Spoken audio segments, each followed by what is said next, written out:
Cuan 10 juta dari trading saham plus panen dividen di bulan ini. Di video kali ini, sesuai request kalian, kita bakal evaluasi hasil trading saham dengan strategi swing yang memang kita praktekkan di cerita saham. By the way, kalau kalian mau join bisa isi G-Form yang ada di deskripsi, gratis, nggak dipungut biaya. Nanti setelah evaluasi dan bongkar strateginya, kita juga bakal update untuk program nabung rutin. Sesuai judul, bulan Juli ini kita panen dividen karena banyak saham di Porto yang bagi dividen. Kalian bisa lihat di layar, by the way ini udah pada realize ya, kecuali RALS masih ada sama PTPP, gue ada sisain 15% dari porsi awal yang dikawal trailing stop. Ini gue SS aja sebelum jual biar bisa buat evaluasi dan bisa sharing di video ini. By the way, ini gue tetap trading pakai aplikasi ajaib, cuman terpisah ya Porto Investnya sama Porto Tradingnya. Kalau kalian perhatikan di bagian kanan atas, saham-saham ini ada di bagian margin trading. Jadi yang Porto Invest nggak akan keganggu. Total setelah gue hitung-hitung ada profit 10 jutaan dengan modal 150 juta. Cuma memang ada beberapa yang udah take profit dan juga cut loss, jadi nggak sempat ke screenshot. Nah, di sini kita bakal evaluasi strateginya. Cuma mungkin kita bakal bahas 3 aja, karena kalau semuanya nanti jadi kelamaan. Di sini gue bakal bahas sesuai request kalian yang di Telegram juga, yaitu JPFA, PTPP, dan juga RALS. Kalau kalian sempat ikutan live trading bulan Mei yang di hari Selasa, gue udah sempat bahas juga untuk PTPP dan JPFA. Atau mungkin ada kalian yang cuan juga dari PTPP dan JPFA. Nanti coba komen di kolom komentar. Sekarang kita langsung aja masuk ke trading view untuk evaluasi gimana caranya kita buat plannya, menentukan titik entry-nya, dan juga tentunya untuk batasi resiko serta taking profit ya. Oke, kita udah masuk ke trading view. Kalian bisa lihat di layar. Nah, ini kita akan bahas dulu yang pertama untuk PTPP ya. Habis itu nanti baru JPFA dan juga RALS-nya. Untuk analisa PTPP sebenarnya waktu itu di sekitar 20 Mei kita udah sempat masukin watchlist. Kenapa? Karena kita bisa lihat di sini untuk PTPP sendiri di sini terbentuk channel downtrend ya. Kalian bisa lihat channel downtrend-nya ya. Ini jelas terbentuk seperti ini. Lalu kita melihat bahwa PTPP ini memiliki area support yang cukup kuat ya, yaitu di area 500. Kita akan coba zoom out sedikit. Nah, ini dia. Kalau kalian lihat ini kita hapus dulu lalu kita gambar ulang. Nah, di sini di sekitar 12 Maret 2020 ini ada area support nih, teman-teman, ya. Dan kalau kita lihat juga penurunan PTPP ini di channel downtrendnya ini pas banget nih. Kita lihat ya di sini yang tanda panah yang paling bawah ya. Nah ini ada penurunan yang pas di channel downtrendnya dan juga area supportnya yang cukup kuat. Namun seperti yang kita tahu karena saham ini lagi downtrend dan kita mau trading dengan cara counter the trend, otomatis resiko atau stop loss yang kita gunakan nggak bisa terlalu lebar. Karena jika PTPP ini sampai jebol 490 maka penurunannya akan jauh lebih dalam lagi. Oleh karena itu ketika tanggal 24 Mei ketika PTPP sudah berada di area supportnya dan juga pas di channel downtrendnya yang bawah sini, kita coba buat plannya untuk melakukan entry. Kira-kira waktu itu plannya seperti ini, kita akan melakukan entry di PTPP, lalu kita akan melakukan stop loss jika PTPP menyentuh area 480. Karena jika PTPP breakdown area 490-nya, maka kemungkinan besar akan melanjutkan penurunannya. Untuk area taking profitnya sebenarnya kita bagi menjadi 3 yang kita share juga di grup cerita saham. Area taking profit pertama itu di 550, ini TP1-nya. Lalu untuk TP2-nya di 595, dan juga untuk yang terakhir TP3-nya yaitu di 650. Sebenarnya kalau kita ambil yang TP1 aja, yang di 550, itu rewardnya udah cukup menarik. Kita bisa lihat di sini risk rewardnya 1:3,6, which is sangat bagus. Tapi ternyata kita dikasih kesempatan bisa sampai taking profit ketiga, yaitu di area 650. Untuk entry-nya tanggal 24 Mei, kalian bisa cek di sini. Setelah itu akhirnya kita melakukan taking profit di tanggal 10 Juli, kalian juga bisa lihat di sini. Tapi gue masih ada sisain sekitar 10-15% porsi kecilnya untuk dikawal trailing stop. Siapa tahu kan kalau bisa beggar. Oke, kita lanjut bahas yang kedua, yaitu JPFA. Kita coba zoom out sedikit dulu untuk JPFA. Nah, kalau kita lihat seperti ini, JPFA ini udah turun cukup lama ya. Kita lihat di sini sekitar dari bulan April 2021 sampai 2022 bulan Mei. Lalu kita lihat di sini di area 1060 sampai sekitar 1030. Ini ada rejection nih. Dan juga area 1000 yang menjadi angka psikologis ini sebenarnya tertahan. Jadi belum pernah tertembus sejak tahun 2021 sampai sekarang. JPFA ini akhirnya juga kita masukin ke watchlist kita. Dan pada tanggal 24 Mei kalau kalian lihat di sini di area yang gua kotakin, JPFA ini sempat breakout area resistance-nya. Kita bisa lihat di sini ya, dia breakout resistance-nya sampai 1280 dan akhirnya dia kembali koreksi untuk retest area support ya di sini sekitar 1175. Dan akhirnya pada tanggal 8 Juli gue memutuskan untuk buat plannya untuk trading dan entry di JPFA. Jadi untuk plan JPFA waktu itu di 8 Juni gue buat seperti ini, gue akan melakukan entry lalu gue akan stop loss di bawah sini ya di sekitar 1130.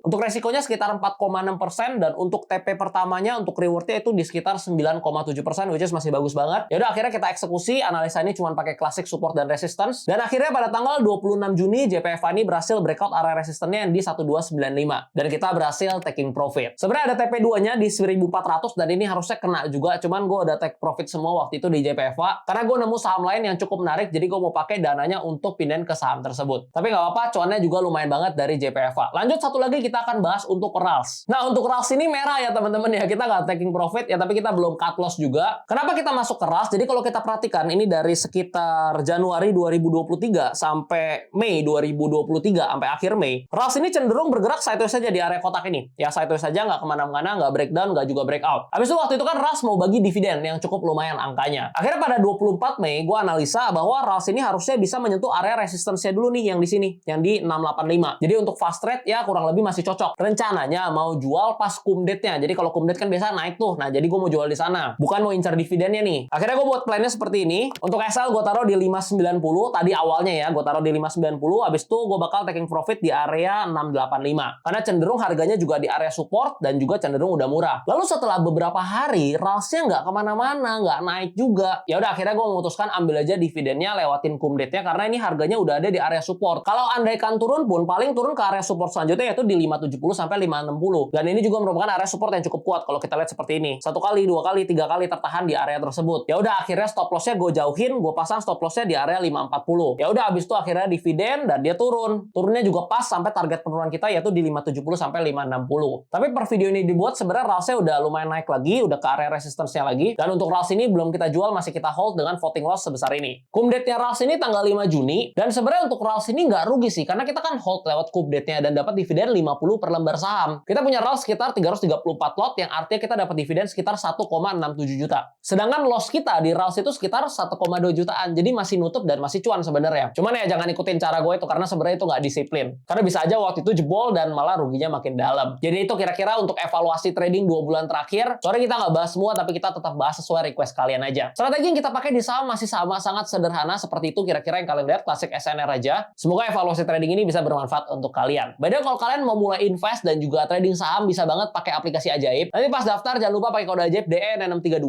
huruf kecil semua ya by the way, buat dapetin hadiah saham 1 lot. Nah, ada kabar baik khusus kalian pengguna aplikasi Ajaib yang daftar pakai kode Ajaib gua, kalian bakal dapetin akses khusus untuk join ke grup eksklusif cerita saham. Semua benefit yang kalian dapetin di sana seperti live trade, signal trading, grup diskusi 2 arah, update market secara makro, fundamental dan juga teknikal, semuanya gratis, nggak perlu bayar apapun lagi. So kalau kalian udah buat akun Ajaibnya, bisa langsung isi Gform yang ada di deskripsi. Nanti tim gue bakal invite kalian ke grupnya. Oke, sekarang kita bakal update untuk program nabung rutin. Seperti di judul, kita panen dividen bulan ini. Kalian bisa cek ini dividen yang kita dapetin dari saham-saham yang ada di Porto. Total ada 7 saham yang bagiin dividen. Sebenarnya ada satu lagi yaitu ERA. Cuman payment date-nya ERA ini masih di bulan depan, jadi kita akan recapnya di bulan depan aja. Untuk bulan Juli gue cuma ada belanja 2 saham yaitu BBNI dan BBCA. Untuk BBCA-nya ada 5 lot dan BBNI-nya 12 lot. By the way nggak turun-turun ya, 2 saham ini kuat banget. Dan untuk kondisi Porto nabung rutin per video ini dibuat yaitu 21 Juli 2023, kalian bisa cek di sini. POWR ini akhirnya gerak juga ya setelah sekian lama. Dan untuk POWR dividennya juga mantap banget. Semoga soon bisa sampai ke 1000. Untuk lebih jelas dan lengkapnya kalian juga bisa lihat Excel yang gue buat di sini. Nah, untuk mulai bulan depan bakal ada sedikit perubahan. Jadi gue mau lakuin rebalancing dan tambahin tag ke Porto nabung rutin ini. Untuk beberapa kandidat yaitu ada Goto, Buka dan juga Arto. Untuk porsinya nanti gue bakal coba hitung-hitung dulu, yang pasti nggak akan lebih dari porsi Big Banks. Karena resikonya juga berbeda.